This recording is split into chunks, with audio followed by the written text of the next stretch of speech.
3 মাসের মধ্যে সংস্কার প্রতিবেদন চূড়ান্ত হওয়ার পর দেশ নির্বাচনের পথে এগোবে, এমনটি জানিয়েছেন সরকারের দুই উপদেষ্টা।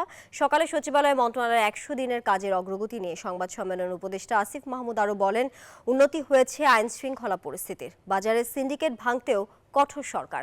এদিকে উপদেষ্টা হাসান আরিফ বলেছেন, মধ্যস্বত্বভোগীদের দৌরাত্ম্য কমাতে না পারলে বাজার নিয়ন্ত্রণ সম্ভব নয়। বর্তমানে দেশে বেকার আছে 1,08,00,000। এর মধ্য থেকে আগামী 2 বছরে 5 লাখ কর্মসংস্থানের ব্যবস্থা করবে যুব ক্রীড়া মন্ত্রণালয়। মন্ত্রণালয়ের 100 দিনের কাজের অগ্রগতি নিয়ে সচিবালয় সংবাদ সম্মেলনে এসব তথ্য জানান ক্রীড়া উপদেষ্টা আসিফ মাহমুদ। সার্চ কমিটি জানান, এখন সংস্কারের কাজ করছে কমিশনগুলো। প্রতিবেদন পেলে রাজনৈতিক দল সহ স্টেক হোল্ডারদের সাথে আলোচনা করে নির্বাচনের পথে এগোবে সরকার। কমিশনগুলো খুব ড্রাস্টিক্যালি কাজ করে যাচ্ছেন এবং সকল স্টেক হোল্ডারদের সাথে তারা বসছেন এবং আলোচনা করছেন।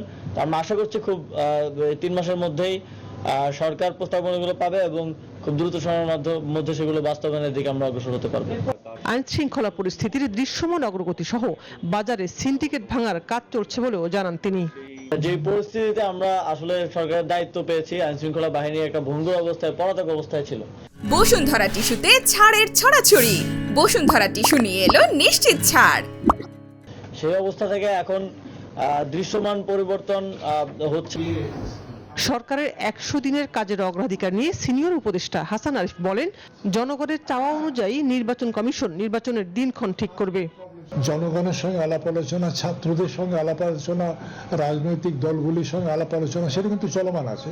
রাজনৈতিক দলগুলির সঙ্গে আলাপ আলোচনা করে আলটিমেটলি যখন ইলেকশন কমিশন প্রস্তুত থাকবে তার নির্বাচন দেওয়ার জন্য বা করার জন্য, ভোটার লিস্ট ইত্যাদি সবগুলো বিষয় মিলে তখনই নির্বাচন হবে। সরকারের 3 মাসে বাজার নিয়ন্ত্রণ পুরোপুরি সম্ভব হয়নি উল্লেখ করে এই উপদেষ্টা জানান, মধ্যস্বত্বভোগীদের দৌরাত্ম্য না কমাতে পারলে বাজার নিয়ন্ত্রণ কঠিন হবে। শাহনাজ ইয়াসমিন, নিউজ 24, ঢাকা।